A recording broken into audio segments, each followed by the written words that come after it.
Sebelum melanjutkan, jangan lupa subscribe dulu, terima kasih. Bab 400 Tangan Ajaib Seribu Nada, Wu Ningzu. Menyadari bahwa pemuda berpakaian putih itulah yang telah menyelamatkan nyawa mereka, Lian Haolong segera berlutut dan bersujud ke arah yang acak. Banyak orang penasaran dengan siapa orang ini bersujud, tetapi Lian Haolong mengabaikan mereka dan mengulangi proses yang sama 9 kali sebelum berdiri kembali. Lian Haolong bukan satu-satunya orang yang gembira, semua orang yang tinggal di pegunungan ini merasakan kegembiraan yang sama tak terkendalinya.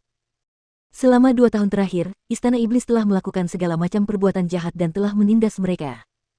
Ketika berhadapan dengan iblis-iblis busuk ini, manusia hanya bisa menyembunyikan kemarahan mereka dan sama sekali tidak melakukan apapun. Mereka pernah bermimpi tentang Istana Iblis yang suatu hari akan dimusnahkan, tetapi mereka tidak pernah menyangka hal itu akan menjadi kenyataan hari ini. Siapa? Siapa yang melakukan ini? Istana Iblis telah dihancurkan. Orang itu adalah penyelamat kita, orang itu telah melakukan perbuatan besar untuk wilayah ini. Karena Istana Iblis telah dimusnahkan, kita tidak perlu khawatir lagi tentang mereka yang akan menindas kita. Kita tidak tahu siapa pahlawan yang menghancurkan Istana Iblis. Jika aku tahu siapa dia, aku pasti akan mendirikan patung orang itu dan memujanya setiap hari. Mungkinkah ini pertanda manusia di benua selatan menyatakan perang terhadap para iblis? Meskipun Istana Iblis belum lama berdiri, mereka adalah kekuatan yang secara langsung diperintah oleh Istana Raja Iblis. Karena sekarang sudah hancur, aku yakin Istana Raja Iblis tidak akan membiarkan masalah ini begitu saja. Semua orang gembira, tetapi beberapa dari mereka juga mulai khawatir. Manusia dan iblis di benua selatan telah lama bermusuhan, dan kekuatan yang berbeda dari kedua belah pihak tidak pernah bisa akur. Tidak hanya itu, iblis di negeri ini sangat kuat, iblis dari benua timur bahkan tidak dapat dibandingkan. Di pihak manusia, Istana Sungai Mendalam adalah kekuatan terkuat. Di pihak binatang iblis, mereka semua dipimpin oleh Istana Raja Iblis. Berkat kedua kekuatan tertinggi di kedua pihak ini, malapetaka sejati belum pernah terjadi di benua selatan. Namun, tidak seorang pun tahu bahwa penghancuran Istana Iblis akan memicu perang habis-habisan antara kedua spesies.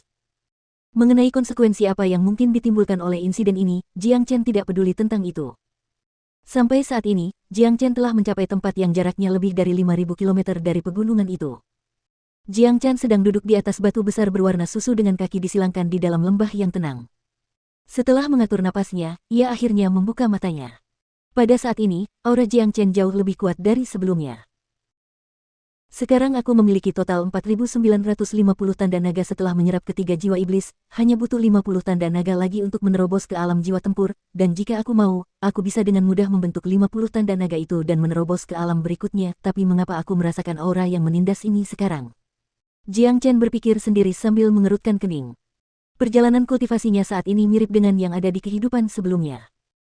Dia tidak menghadapi hambatan yang harus dihadapi oleh kultivator lain, selama dia memiliki energi yang cukup, dia akan dapat segera menerobos ke alam jiwa tempur, dia tidak perlu mempelajari hal baru. Awalnya, Jiang Chen berencana untuk menerobos ke alam berikutnya langsung setelah menyerap semua jiwa iblis, tetapi dia berhenti di saat-saat terakhir.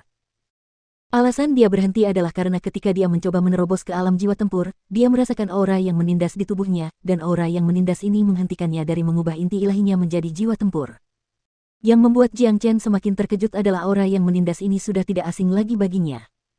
Itu adalah aura yang dia rasakan saat dia menerobos ke alam Sein kecil dan alam Sein besar. Itu menandakan bahwa kesengsaraan surgawi akan datang. Sialan. Jangan bilang kalau ayah harus menghadapi kesengsaraan surgawi saat menerobos ke alam jiwa tempur. Ini omong kosong belaka. Jiang Chen tidak bisa menahan diri untuk tidak mengumpat. Dia tidak tahu apakah dia harus tertawa atau menangis melihat situasi ini. Kesengsaraan surgawi adalah sesuatu yang jauh darinya, dia tidak menyangka akan menghadapinya secepat ini.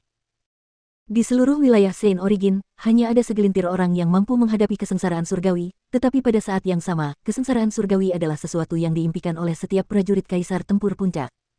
Ini karena setelah melewati kesengsaraan surgawi, mereka akan mampu menerobos ke wilayah Sein Minor.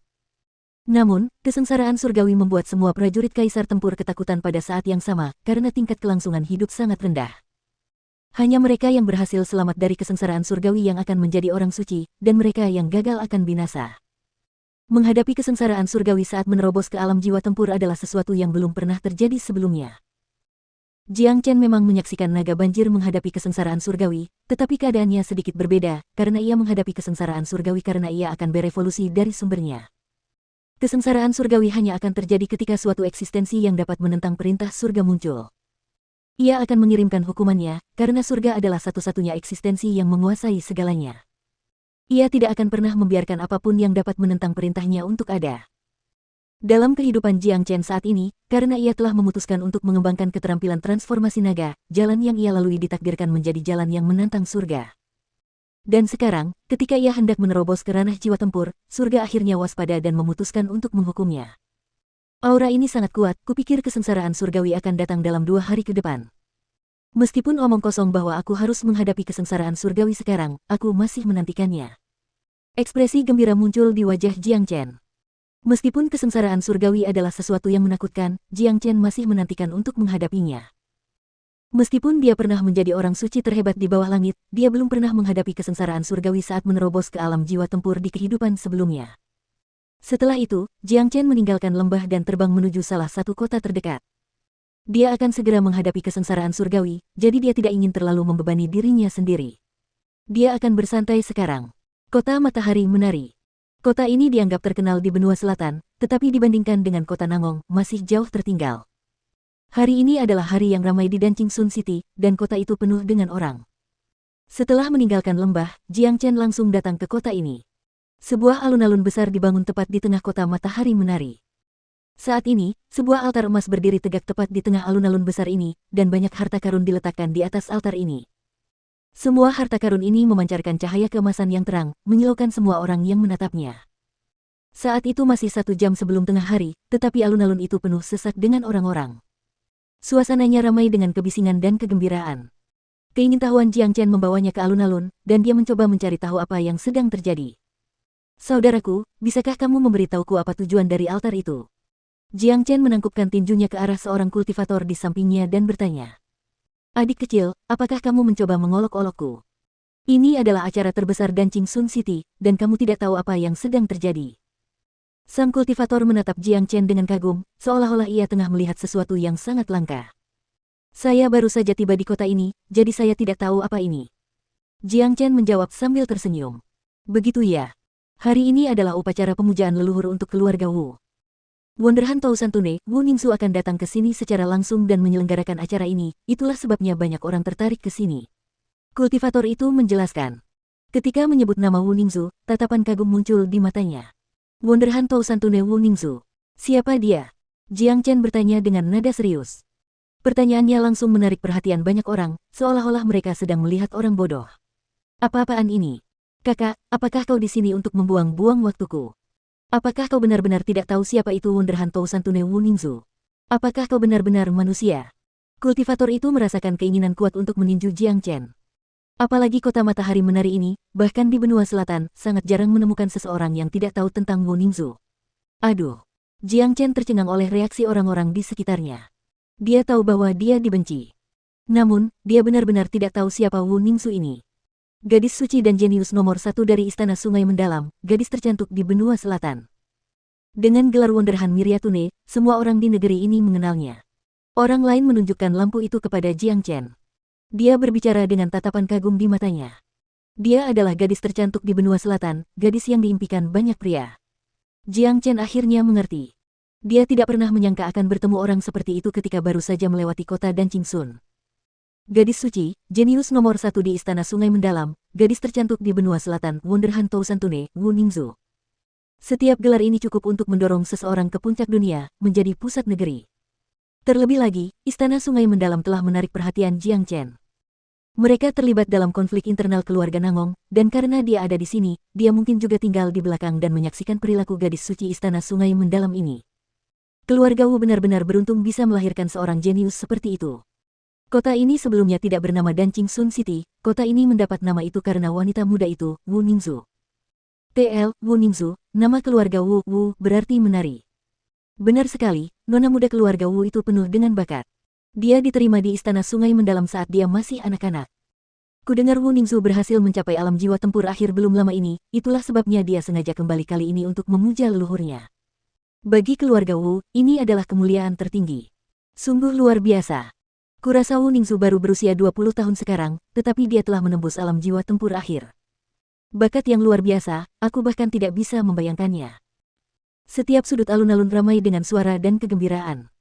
Ketika keluarga Wu disebut, semua orang menunjukkan ekspresi kagum yang sama. Keluarga Wu hanyalah keluarga kecil di kota Danqingsun, tetapi berkat Wu Ningzu, keluarga Wu saat ini menjadi nomor satu di kota Danqingsun dan bahkan mengubah namanya. Ada pepatah yang mengatakan bahwa ketika seseorang mencapai puncak, semua teman dan keluarga akan berada di sana bersama orang tersebut. Hal ini digambarkan dengan baik oleh keluarga Wu. Adapun Wu Ningzu sendiri, dia adalah gadis idaman banyak pria. Alasan mengapa upacara pemujaan leluhur ini begitu meriah sebagian besar karena Wu Ningzu, karena dia akan muncul. Banyak orang bahkan datang dari jauh hanya untuk menyaksikan gadis tercantik di benua selatan ini. Ini adalah kesempatan yang hanya terjadi sekali seumur hidup, dan tidak seorang pun mau melewatkannya. Wu Ningzu, nama yang bagus. Karena dia memiliki gelar gadis tercantik di benua selatan, aku jadi penasaran seperti apa rupanya. Jiang Chen berpikir dalam hati. Awalnya, dia hanya ingin beristirahat di kota dan mempersiapkan diri menghadapi kesengsaraan surgawi, tetapi karena ada acara besar seperti itu, dia mungkin juga berdiri di antara kerumunan dan menunggu Wu Ningzu muncul. Menit demi menit berlalu dengan lambat. Menunggu seseorang adalah proses yang panjang. Alun-alun itu penuh sesak dengan orang, tetapi tidak seorang pun pernah menunjukkan tanda-tanda ketidaksabaran, karena selama mereka dapat menyaksikan kecantikan Wu Ningzu, mereka rela menunggu selama berbulan-bulan, apalagi beberapa menit atau jam. 1 jam berlalu dalam sekejap mata. Matahari telah naik ke tengah langit, dan sekarang sudah siang. Itu berarti upacara pemujaan leluhur keluarga Wu akan dimulai. Tiba-tiba, beberapa suara terdengar dari langit di atas. Setelah itu, seluruh langit dipenuhi dengan cahaya keemasan. Beberapa orang dengan pakaian mewah kemudian muncul setelah itu. Lihat, orang-orang dari keluarga Wu ada di sini, upacara pemujaan leluhur akan dimulai. Di mana Wu Ningzu? Apakah dia ada di sini? Bersabarlah, Wu Ningzu adalah yang terakhir, dia tidak akan muncul secepat ini. Tetaplah tenang dan teruslah menunggu.